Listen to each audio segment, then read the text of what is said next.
Hello दोस्तों, हमारे YouTube channel Nitesh study centre में आपका स्वागत है।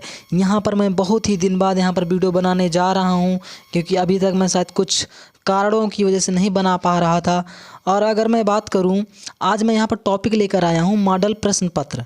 यहाँ पर प्रश्न पत्र जो कि कक्षा 10 का है और 2022 और 23 का है।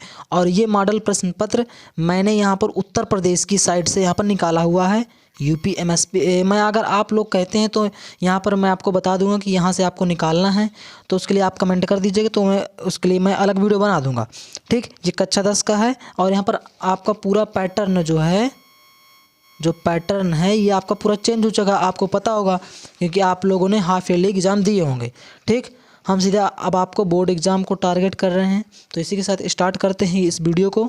अगर वीडियो पसंद आए तो वीडियो को लाइक करें एंड हमारे चैनल नितेश स्टडी सेंटर को सब्सक्राइब करें। अगर मैं बात करूं, यहाँ पर देखिए आपका पूर्णांक 70 का आता है, 3 घंटे 15 मिनट आपको मिलेंगे। ठीक, इसी तरह मैं पूरे मॉडल पेपर आपको दूंगा, वो चाहे मतलब मैथ का हो, SST, इंग्लिश, साइंस। ओके, जैसे यहाँ पर कुछ यहाँ पर लिखा, आप इसको पढ़ सकते हैं। प्रारंभ के 15 परीक्षार्थियों के मतलब प्रश्न पत्र पढ़ने के लिए निर्धारित हैं। और यहाँ प्रश्न पत्र 2 खंड में विभाजित यहाँ पर किया गया है, खंड आ और खंड बा। और यहाँ पर आपको बहुविकल्पी प्रश्न जो है वो OMR सीट पर नीले अथवा काले बाल पॉइंट पेन से आपको गोले को पूर्ण करना है। ओके, इसी के साथ आप बिना यहाँ पर लेट किए हुए हम सीधा चलते हैं यहाँ पर प्रश्नों पर। तो जैसा कि आप देख पा रहे होंगे, हमारा प्रश्न दिया है बाबू गुलाब राय किस युग के लेखक हैं। तो अगर बात करूं, बाबू गुलाब राय शुक्ल युग के लेखक हैं। ओके, ये आपका तीसरा नंबर सही। और चिंतामणि किस विधा की रचना है? चिंतामणि किस विधा की? तो यहाँ पर आपका चिंतामणि निबंध विधा की रचना है। ठीक, और अगर बात करूँ इसी के साथ तीसरे क्वेश्चन की, तो हमारा तीसरा क्वेश्चन दिए गबन किसकी रचना है? गबन किसकी रचना है? अगर मैं बात करूं, गबन जो हमारी मुंशी प्रेमचंद्र की रचना है। ठीक, ये आपको मॉडल पेपर अब आपको बता रहा हूं।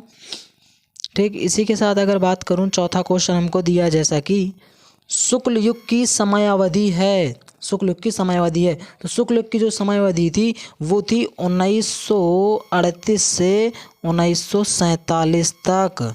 ठीक, और यहाँ पर ये हमारा कोई आप यहाँ पर ऑप्शन नहीं दिए, तो इसलिए यहाँ पर हम लगाएंगे टिक, उपरोक्त में से कोई नहीं है।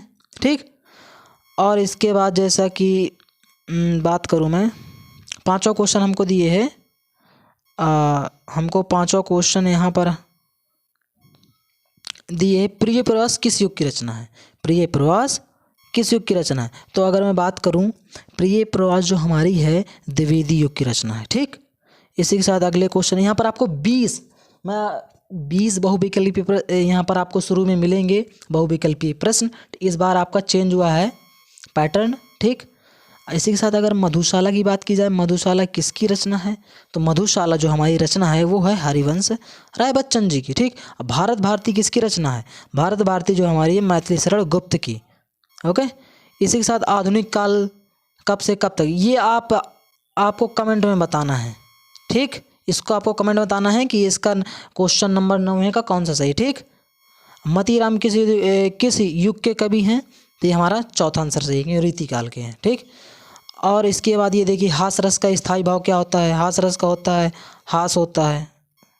ठीक, और सोहत ओढ़ पीत पट श्याम सलोने गात मनो नीलमणि शैल पर आतप पर्यो प्रकाश, इनमें कौन सा अलंकार? तो इनमें जो है उत्प्रेक्षा अलंकार है। ओके, अगर इसी के साथ बात की जाए, अगर आप लोग कहते हैं तो अलंकार को मैं बहुत ही बेहतरीन तरीके से पढ़ा दूंगा। रोला छंद में कुल कितने चरण होते हैं? रोला छंद में होते हैं टोटल 4 चरण। ओके, और आकर्षण शब्द में किस उपसर्ग का प्रयोग किया गया है? इसको भी आपको कमेंट में बताना है। इसको भी आपका, यानी प्रश्न नंबर 14। और प्रश्न नंबर 15, प्रत्यय के कितने भेद हैं? प्रत्यय के 2 भेद होते हैं।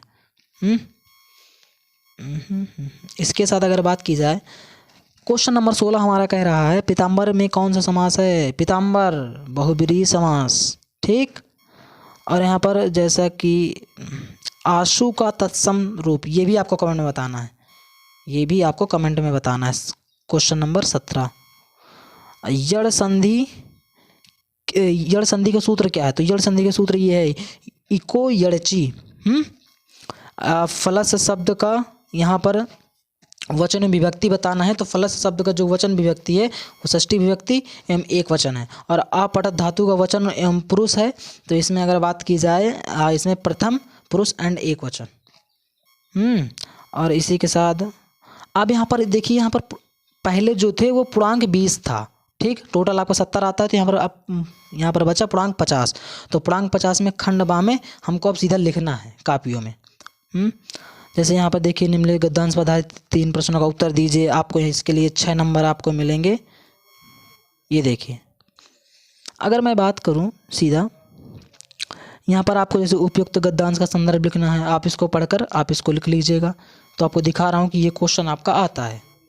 और अथवा में देखिए दिए, अथवा में भी आप देख लीजिए। इसी के साथ प्रश्न नंबर 2, दिए गए पद्यांश पर आधारित 3 प्रश्नों का उत्तर दीजिए। चरण कमल बंदो हरिराई, ये सूरदास जी का है। सूरदास जी का आपको संदर्भ लिखना है, इसके भी आपको 6 नंबर मिलेंगे। इसी के साथ अगर बात करूं मैं, अथों में भी आपको दिए, आप अगर वो नहीं आता तो आप इसको लिख लीजिएगा। आपको इसके क्वेश्चन भी दिए रहते हैं, ये देखिए दिए हैं। और इसमें आपको संस्कृत दान में से किसी एक का संदर्भ सहित हिंदी में अनुवाद कीजिए। आपको इसको संस्कृत में यानी आपको हिंदी में अनुवाद करना है और इसका संदर्भ लिखना है, यानी किस पाठ से आपका ये आया हुआ है। और अथवा में दिए, आप इसको लिख सकते हैं। और यहाँ पर ये श्लोक है पद्यांश है, इसको भी आपको उसी तरह लिखना है, संदर्भ सहित, यानी ये किस पाठ से आया हुआ है और इसका हिंदी अनुवाद। इसी के साथ अगर बात करूँ, यहाँ पर देखिए, अपने पठित खंड काव्य के आधार पर निम्नलिखित में से एक का उत्तर दीजिए। यानी आपको जो खंड काव्य है उसमें आपको दिया रहेगा कि आप कौन सा जिले से हैं, तो जिले के हिसाब से आपका रहता है, ठीक। आपको यहाँ पर आपको लिखना है इसके। और जैसे दिए गए लेखों में से एक का जीवन परिचय लिखिए। जीवन परिचय में डॉक्टर राजेंद्र प्रसाद, जयशंकर प्रसाद, आचार्य रामचंद्र शुक्ल, ठीक, ये लेखक हैं। और यहाँ पर कवियों का दिया रहता है, इसके लिए आपको 5 नंबर आपको दिए जाते हैं। एक आपको रचना लिखना होता है और इसका जीवन परिचय देना, जैसे गोस्वामी तुलसीदास, सुमित्रानंद पंत, महाकवि Surdas.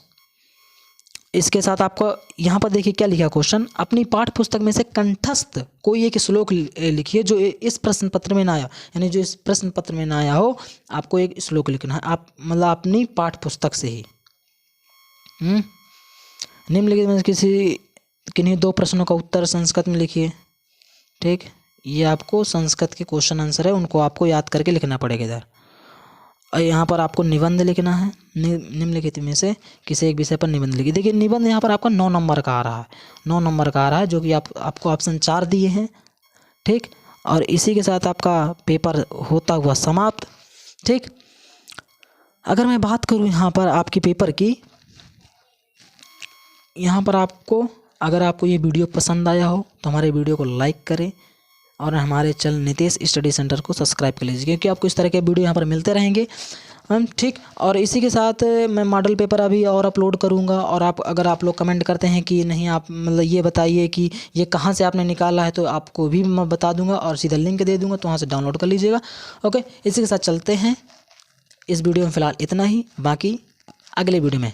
Thank you so much.